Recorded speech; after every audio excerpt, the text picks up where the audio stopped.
Assalamualaikum warahmatullahi wabarakatuh. Perkenalkan, nama saya Salsabella Rahmanurbaita dengan nomor induk mahasiswa 1122500056. Pada kesempatan kali ini saya akan menjelaskan tentang materi pengantar sosiologi industri yang saya beri judul Industrialisasi Mempengaruhi Kegiatan Ekonomi, Dampak Sosial hingga Dinamika Masyarakat. Untuk materi kali ini saya akan menjawab pertanyaan-pertanyaan dari teman saya yaitu Nabila Noliasari. Yang pertama ialah bagaimana industri dapat meningkatkan kesejahteraan masyarakat. 2. Apa dampak negatif industri bagi masyarakat sekitar? 3. Bagaimana teknologi dapat mempengaruhi dunia industri saat ini? 4. Apa contoh perubahan sosial akibat industri? 5. Mengapa konflik sering terjadi pada lingkungan industri? 6. Bagaimana cara perusahaan dapat menjamin hubungan baik dengan masyarakat sekitar? Nah, untuk pertanyaan yang pertama tadi ialah industri dapat meningkatkan kesejahteraan masyarakat. Dengan meningkatkan kesejahteraan masyarakat yang bisa dilakukan oleh sebuah perusahaan adalah dengan cara menciptakan sebuah lapangan kerja, meningkatkan ekonomi suatu daerah, bahkan modernisasi.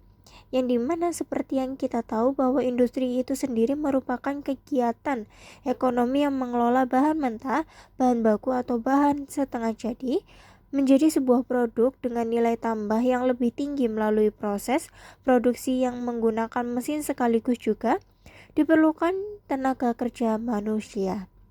Dengan tujuan utamanya yaitu untuk memenuhi kebutuhan ataupun menciptakan keuntungan mencakup manufaktur, pertambangan, energi, dan jasa, serta dapat diartikan sebagai kelompok perusahaan dengan bisnis serupa. Industri itu sendiri juga dapat meningkatkan kesejahteraan masyarakat dengan cara 1. Penyediaan lapangan kerja. Sebuah industri terutama di sini saya akan mengambil contoh pada sektor strategi manufaktur yang akan mengelola bahan baku menjadi sebuah produk jadi berupa makanan ataupun minuman kaleng siap saji. Perusahaan atau industri ini tentunya akan menyerap atau bisa dibilang membutuhkan dan mencari tenaga kerja yang berada di sekitar perusahaan guna mengurangi angka pengangguran dan menstabilkan ekonomi di sekitar perusahaan tersebut. Hal ini akan memberikan keuntungan bagi industri itu sendiri, di mana bisa menekankan biaya operasional terutama pada biaya rekrutmen atau transportasi maupun logistik, mengurangi biaya iklan, mengurangi potensi dalam biaya relokasi pada karyawan yang di luar domisili atau luar kota, meningkatkan loyalitas hingga kesetidakan karyawan yang memahami pemahaman lokal di mana karyawan sangat mengenal lingkungan dari industri tersebut. 2. Peningkatkan pendapatan. Dengan membuka kesempatan lowongan kerja untuk masyarakat sekitar perindustrian, otomatis juga akan membuat pendapatan masyarakat meningkat. Dengan cara pada akhirnya akan meningkatkan taraf hidup. Hal ini juga berpengaruh luas pada pertumbuhan PDB atau bisa disebut sebagai produk domestik bruto, yaitu sebuah total nilai pasar semua barang dan jasa akhir dari produksi di dalam batas wilayah suatu negara. Inovasi teknologi, pembangunan infrastruktur, hingga kesejahteraan masyarakat itu sendiri. Selanjutnya ada pembangunan infrastruktur, di mana keberadaan sebuah industri seringkali akan memicu perbaikan sarana dan prasarana di sekitar lokasi industri tersebut.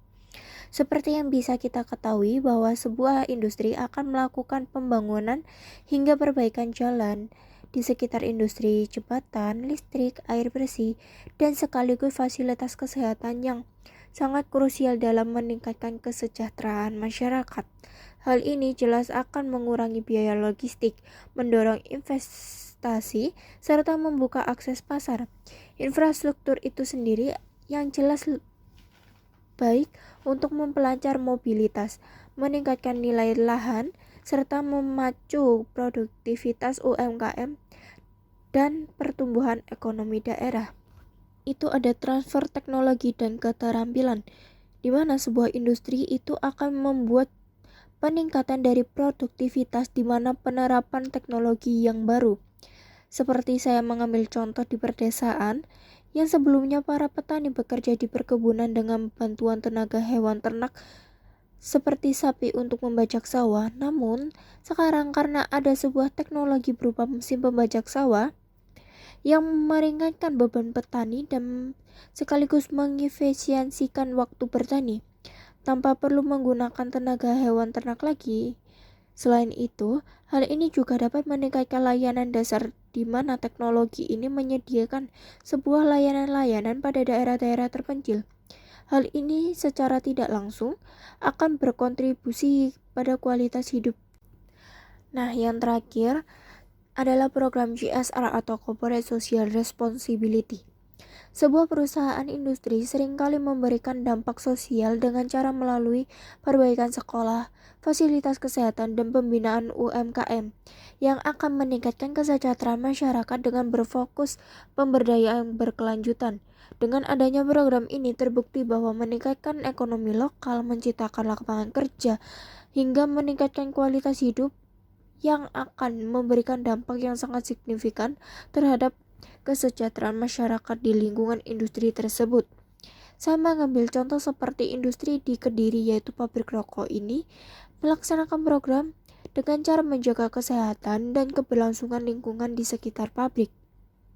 Dengan cara mengelola air limbah dan emisi yang akan diuji setiap bulannya, mengurangi penggunaan listrik dengan cara meningkatkan penggunaan energi terbarukan berupa biomasa, hingga pengelolaan limbah yang akan juga digunakan sebagai pupuk kompos. Yang kedua, ada dampak negatif dari sebuah industri bagi masyarakat sekitar. Industri selain sebagai tempat untuk meningkatkan kesejahteraan masyarakat dengan berbagai cara menciptakan lapangan kerja, mengurangi pengangguran, dan meningkatkan pendapatan melalui sektor manufaktur maupun UMKM lokal, juga memiliki beberapa dampak negatif di dalamnya, terutama pada industri manufaktur atau pengelolaan bahan mentah menjadi suatu barang setengah jadi, di mana juga memiliki dampak negatif di dalam seperti pencemaran lingkungan baik melalui pencemaran udara, air maupun tanah yang akan menimbulkan gangguan kesehatan, timbulnya pemukiman kumuh hingga resiko perusakan lingkungan dan sejenisnya. Ini juga akan menimbulkan satu eksploitasi dan dampak lingkungan ekonomi, di mana pencemaran limbah industri akan merusak sumber daya alam seperti air, lahan, yang berdampak pada penurunan produktivitas nelayan atau petani setempat. Kedua, ada kesenjangan ekonomi dan sosial, di mana pembangunan industri seringkali menciptakan ketimpangan pendapatan, di mana keuntungan besar hanya dinikmati segelintir pihak saja, sementara upah buruh tetap rendah. Ketiga, kebangkrutan usaha kecil, yang dimana UMKM sekitar atau perusahaan lokal sering tidak mampu bersaing dengan harga dan efisiensi produksi sebuah industri besar. Keempat, ada peningkatan pengangguran. Otomatisasi dan penggunaan teknologi, mesin ataupun robot dalam industri itu sendiri dapat menggantikan tenaga kerja manusia, yang menyebabkan para pekerja kehilangan pekerjaannya. Selanjutnya ada ketimpangan regional. Pertumbuhan industri yang terpusat di wilayah tertentu menyebabkan distribusi kekayaan dan peluang ekonomi yang tidak sangat merata. Selanjutnya ada gentrifikasi dan biaya hidup. Sebelumnya, gentrifikasi adalah sebuah proses transformasi kawasan perkotaan yang ditandai dengan masuknya penduduk berpenghasilan lebih tinggi atau kelas menengah ke atas ke area yang sebelumnya dihuni warga berpenghasilan rendah, menyebabkan perubahan sosial, ekonomi, dan fisik seperti perbaikan infrastruktur dan peningkatan nilai properti, namun seringkali berujung pada penggusuran atau keterasingan penduduk asli karena biaya hidup yang meningkat. Keberadaan kawasan industri ini sering meningkatkan harga tanah, properti, dan kebutuhan pokok di sekitar area tersebut, memaksa penduduk lokal berpindah dari tempatnya. Nomor 3, ada teknologi yang mempengaruhi dunia industri, di mana teknologi ini memiliki dampak yang sangat besar terhadap berbagai industri terutama di Indonesia saat ini. Pengaruh ini mencakup otomatisasi, efisiensi operasional, model bisnis baru, dan bahkan berpengaruh pada perilaku konsumen. Nah, yang pertama ada peningkatan efisiensi operasional, di mana otomatisasi proses produksi dan penggunaan perangkat lunak mengurangi biaya dan waktu yang dibutuhkan untuk menghasilkan barang ataupun jasa. Yang kedua adalah akses pasar yang lebih luas, di mana teknologi digital terutama e-commerce memungkinkan usaha kecil dan menengah atau UMKM untuk menjangkau konsumen di luar wilayah mereka. Ketiga, ada model bisnis baru di mana era digital melahirkan perusahaan rintisan dengan model bisnis inovasi seperti layanan on demand, vintage, dan e-health. Terakhir ada perubahan perilaku konsumen, di mana konsumen kini mengharapkan kemudahan, kecepatan, dan pengalaman personal mendorong perusahaan untuk beradaptasi dalam layanan digital. Untuk contoh nyatanya yang pertama adalah kehadiran layanan ride hailing dan pengiriman barang berbasis aplikasi seperti Gojek dan Grab yang telah mendistribusikan taksi konvensional dan ojek pangkalan. Mereka menawarkan kemudahan pemesanan transportasi, harga, dan pelacakan yang real time. Yang kedua adalah munculnya dompet digital seperti OVO, Dana, dan Link Aja, dan lain-lain, dan layanan pay later seperti Akulaku, Kredivo, dan sejenisnya. Hal ini memudahkan transaksi non-tunai terutama bagi masyarakat yang belum memiliki rekening bank. Selanjutnya adalah industri perdagangan, yang dimana pertumbuhan pasar platform seperti Tokopedia, Shopee, dan Lazada mengubah cara orang berbelanja. Mereka membuka peluang bagi ribuan pedagang lokal atau UMKM untuk berjualan secara online untuk menjangkau pasar-pasar di luar jangkauan mereka hingga pasar nasional. Yang selanjutnya adalah industri manufaktur atau revolution industri 4.0, di mana contohnya adalah pabrik besar mulai mengadopsi teknologi dan robotika untuk mengoptimalisasi lini produksi, meningkatkan kontrol kualitas, dan mengurangi limbah produksi.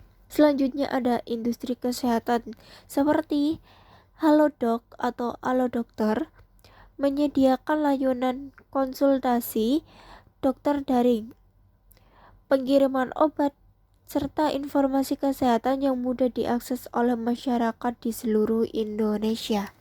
Selanjutnya adalah contoh perubahan sosial industrial di nomor 4, yang dimana industrial ini adalah proses perubahan sosial dan ekonomi dari masyarakat agraris atau pertanian menjadi masyarakat industri yang ditandai oleh pergeseran produksi dari tangan ke mesin di pabrik.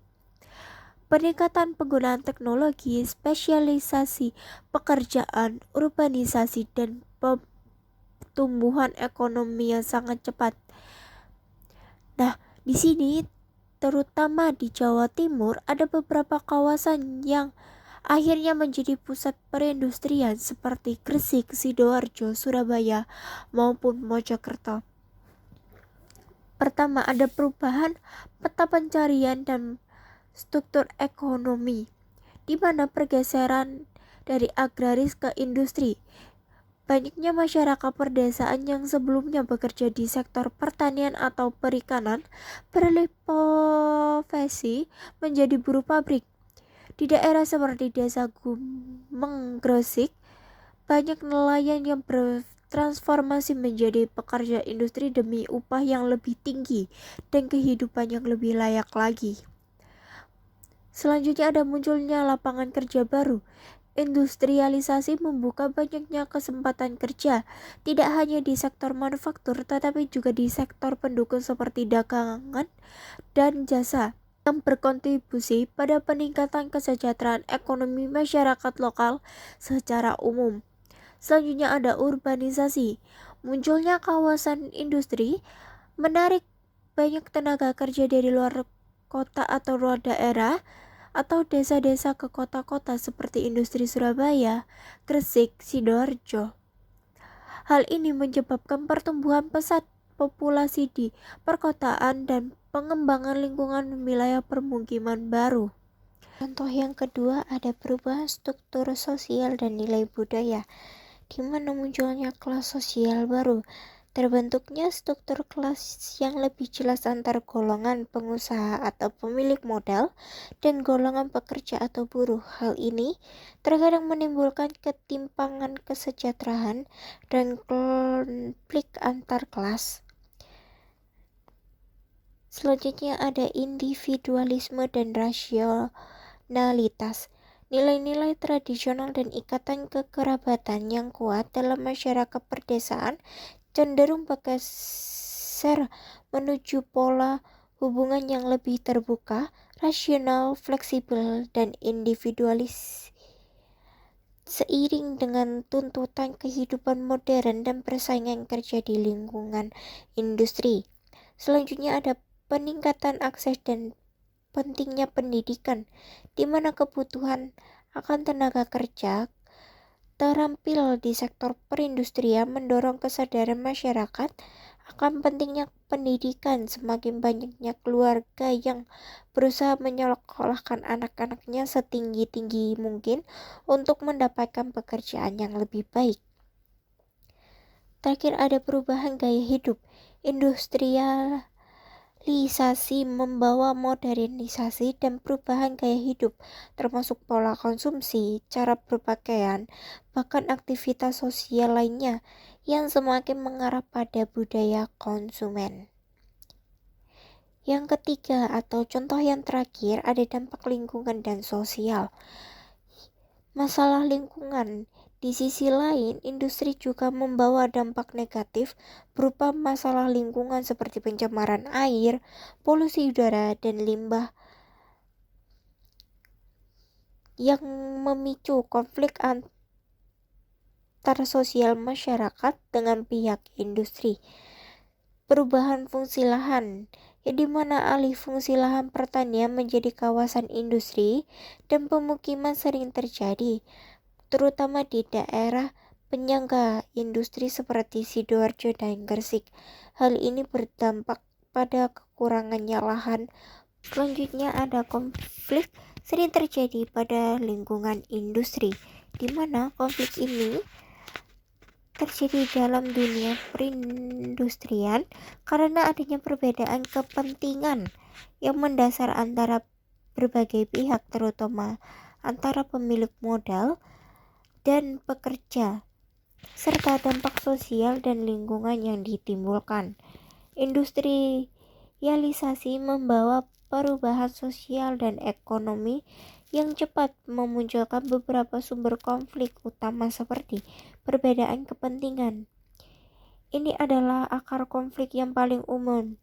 Pengusaha cenderung memaksimalkan keuntungan sementara pekerja menuntut upah yang layak, kondisi kerja yang aman, dan jaminan sosial. Perbedaan tujuan ini seringkali bertentangan. Yang kedua ada kesenjangan sosial dan ekonomi. Industrialisasi sering kali menciptakan polarisasi kekayaan, kesenjangan antara si kaya dan si miskin atau buruh. yang terlihat jelas dapat menimbulkan kecemburuan sosial dan ketidakpuasan mendalam di masyarakat. Selanjutnya ada kondisi kerja yang buruk, di mana pada awal revolusi industri dan bahkan di beberapa tempat saat ini, pekerjaan menghadapi realitas yang pahit seperti jam kerja panjang, upah rendah, di bawah standar kebutuhan hidup layak, dan ancaman pemutusan hubungan kerja atau PHK sepihak. Selanjutnya ada masalah lingkungan dan lahan, di mana pembangunan kawasan industri sering berdampak pada masyarakat sekitar, seperti polusi udara dan air, dan konflik terkait ganti rugi lahan yang memicu protes dari warga lokal. Lemahnya posisi tawar buruh. Pekerja seringkali berada pada posisi yang lebih lemah dalam negosiasi dengan manajemen, terutama jika tidak terorganisir dalam serikat pekerja yang kuat, membuat hak-hak rentan dilanggar. Terakhir ada perubahan sosial yang cepat. Arus urbanisasi yang didorong oleh industrialisasi dapat mengganggu tatanan sosial masyarakat pedesaan yang pindah ke kota, menciptakan ketegangan baru pada lingkungan yang tidak dikenal. Untuk contoh-contoh konflik industrialisasi ada perselisihan upah minim, konflik agraria dan lingkungan, mogok kerja dan tuntutan hak normatif, penolakan Omnibus Law atau demonstrasi besar-besaran oleh serikat pekerja di Indonesia untuk menolak undang-undang yang dianggap melemahkan perlindungan hak buruh. Untuk pertanyaan yang terakhir, cara perusahaan menjalin hubungan baik dengan masyarakat sekitar industri. Perusahaan dapat menjalin hubungan baik dengan masyarakat melalui komunikasi transparan, program CSR atau tanggung jawab sosial perusahaan, serta melibatkan warga dalam partisipasi aktif. Langkah konkret mencakup rekrutmen tenaga kerja lokal, bantuan sosial, dialog rutin, dan menjaga operasional ramah lingkungan.